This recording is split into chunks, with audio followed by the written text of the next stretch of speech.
In our last episode, I talked about how your feelings lie to you. And a bunch of people will be like, okay, my feelings are lying to me, but how do I know what's real, what's not real? And that's a fair question. So today I want to talk with you about something that is super simple, but it's going to completely change the way that you process every stressful thought that you have. We're going to talk about what is a fact. Like, actually, what is a fact? Because a lot of you are walking around with projections and assumptions and opinions and emotions that you think are facts, but actually they're not. And this is why you feel terrible all the time. We got to get back to the basics and neutralize the emotion that you're feeling. By the end of this video, you'll have a filter that takes about 3 seconds to use, and it's going to clean up so much of that emotional clutter. Are you ready? Let's dive in. First, let me introduce myself. My name is Deibert. I'm a performance coach for enterprise and strategic account executives. I help with mindset and productivity, and understanding what's fact and what's fiction is a real big piece of mindset. This can dramatically help you as you're processing your feelings and processing your emotions. But a lot of people don't really know what a fact is. Like if I came up to you and I said, hey, tell me what the situation is with your manager. And you were like, well, my manager hates me, obviously. Like my manager is always critiquing me. My manager's always telling me what I'm doing wrong. My manager's like on my case all the time of like, am I up to date on my activities or not? Am I following the metrics that I'm supposed to be following? My manager hates me. The interesting thing is that as you describe this to me, you think that you're telling me the facts. It's as if you're just giving me the weather report. You're just letting me know how it is. But a fact has zero opinion in it at all. Facts are completely objective. There's no subjectivity at all in facts. So let's take this example. And this is a real example that a client came to me with. He said, I think my manager hates me. My manager doesn't like me at all. It's a big problem. And I was like, okay, tell me the facts. What are the things that everyone in the world could agree on? This is filter number 1. Would everybody in the entire world agree to what you're saying? If it doesn't pass that filter, then it's not a fact. So would everyone in the entire world agree that your manager hates you? Probably not. It's very opinionated. Some people in the world might be like, oh, you think your manager hates you? Look at what my manager does to me. And other people would be like, no, your manager doesn't hate you at all. Your manager obviously likes you. So in order for everyone in the entire world to agree on it, everybody that's in their sane mind, it has to be something that has zero opinion at all. So it would go from my manager hates me, that's a thought, to I have a manager. Could everybody in the world who's, again, sound of mind, look at the reporting structure and be like, yes, that person is your manager? That's something that everybody in the world can agree on, and it removes all the emotion. It helps you to get to a place where there's no emotion, you're not feeling emotionally charged about whatever this thing is, and you can start to look at what are the facts and what am I actually thinking? What am I making those facts mean? Maybe the fact is my manager said, I want to meet with you. That's the fact. We could pull up the email and everybody could agree. Did that person say, I want to meet with you? And everybody would say yes. And what you're making it mean is, this is horrible. This is terrible. My manager's going to let me go. They're super pissed off at me. It can be really, really helpful to separate those two things. What is the actual situation out in the world that's completely neutral, and what are you assigning meaning to? Another way you can look at this is by asking yourself, what could be proven in a court of law? If we played back the tapes, if we got the email transcripts, what could everybody agree on, and what would they agree on in a court of law? Not the meaning behind it, but what could they agree on? I saw another example of this that I thought was fascinating. I was on a group coaching call and somebody else was being coached. And this woman said, my boyfriend thinks I'm a bad parent.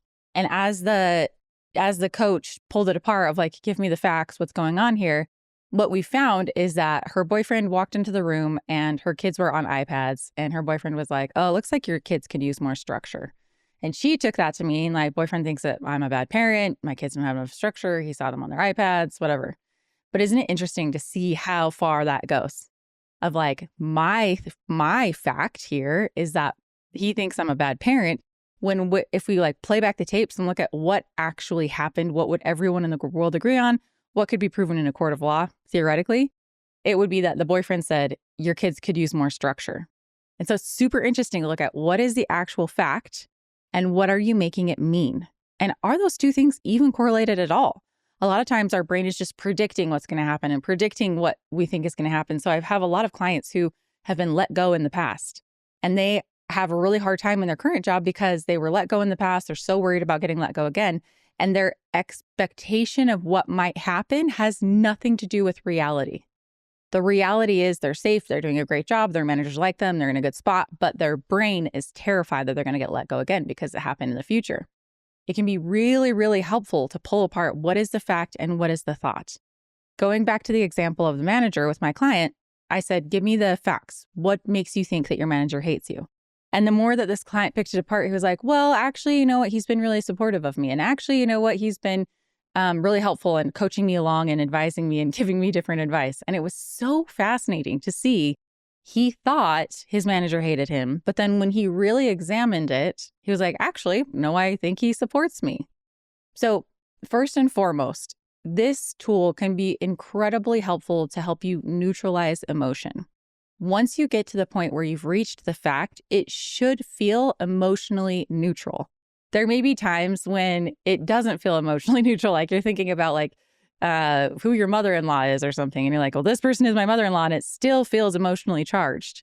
Or for a lot of clients, we'll get to the facts of what quota attainment are you at? Because a lot of them will come to me and they'll be like, I've demolished this year. It's a disaster. I'm never going to be able to turn it around. It's hopeless. Things are horrible. And they're coming to me acting as if those are the facts. And I'll say, what are the actual facts? What could everyone agree on? And they'll say, my quota attainment is 37% and it's Q3 or whatever it is. And so they might still feel horrible about that. Like, obviously that's bad. And they aren't able to emotionally neutralize that situation. So maybe they have gotten to the actual fact, but if it still feels emotionally charged for you, you can even take it up a level further of I am in sales or I have a quota. That is a fact. Everybody could agree on that. There's something really amazing that happens when you get to the actual fact.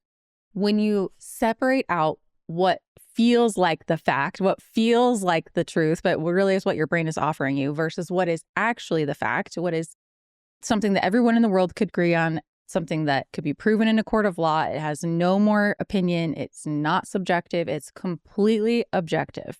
There's no bias in there. Once you get to that point, it gives you the freedom to choose something else. So a few years back, it was after the boom of 2020 and sellers were selling great. And then it was like 2023, 2024 happened and people weren't selling. And they were like, it's a down economy. The economy is so bad, I'm not able to sell.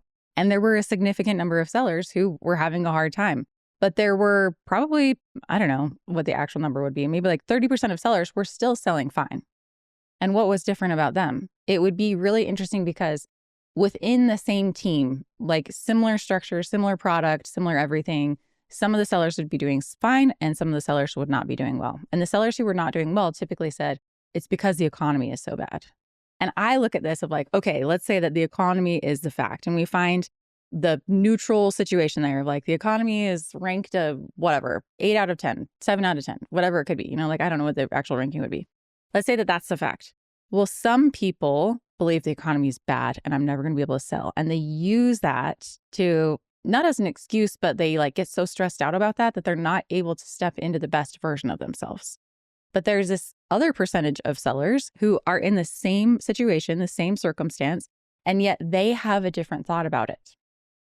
Maybe their thought is, I'm going to just focus on controlling the controllables. I'm going to do what I can. I'm going to focus on what I can control and not focus on what I can't control. I'm going to focus on my process. I'm just going to do what I do best and I'm going to keep focusing on that. And I know that it's going to work out.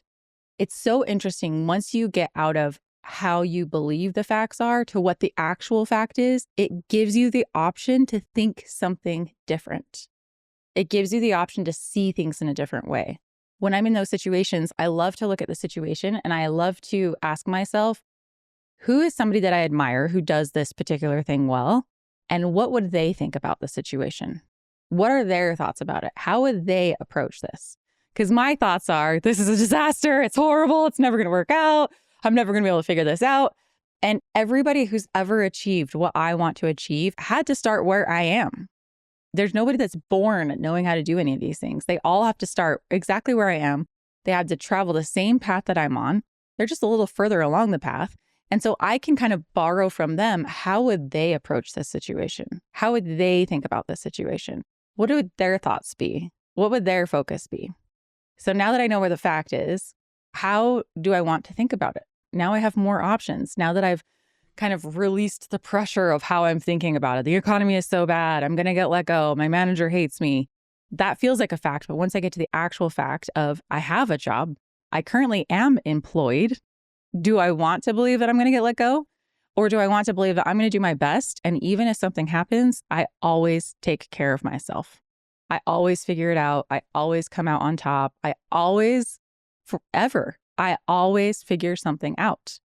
So it's super interesting to get to the actual fact. If you use no other tools, this is like my second favorite tool for my clients. So like, I just separate out the facts versus my thoughts, and it has changed everything for me. This will help you get to a much less emotionally charged place and actually be able to decide what you want to think. Okay, my brain thinks I'm going to get fired. When I look at the facts, I'm currently employed. Do I want to continue to think I'm going to get fired? Or would it be more useful for me to think that I'm currently employed and I'm just going to do my best here? And whether that keeps me employed or I end up actually getting laid off, at least I've built my skills and I've performed to the best that I can. I hope this was helpful. I'm going to talk about more about this in my newsletter. So if you are not on the list yet, that would be a great thing to do. Go join the newsletter at mentalmastery.com/newsletter, and I'll see you next week.